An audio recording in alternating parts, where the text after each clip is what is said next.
Sebetulnya mau cobain kalguksu di Gwangjang Market yang viral banget di Netflix, tapi tutup ya udah keseberangnya. Menarik juga, mandunya ditumpuk banyak.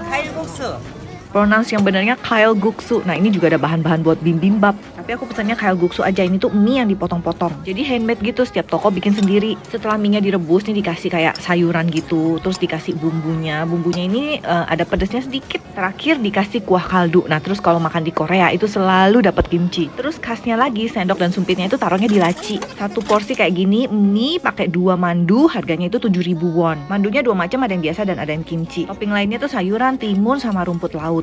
Nah ini mie-nya tuh jadinya agak tebel-tebel dan besar-besar. Teksturnya kenyal, kalau di Jakarta tuh kayak mie karet gitu. Kalau mandunya ini dibandingin pangsit, ini kulitnya lebih tebel. Isinya juga beda, ini banyak sayurannya. Aku pesan yang pakai mandu, ada tambahan 2 mandu ini harganya beda 1.000 won sama yang nggak pakai mandu. Kalau supnya rasanya gurih. Ini tempatnya tuh imut padat, jadi setiap orang harus pesen satu porsi sendiri, nggak boleh share. Kalguksu Gwangjang Market.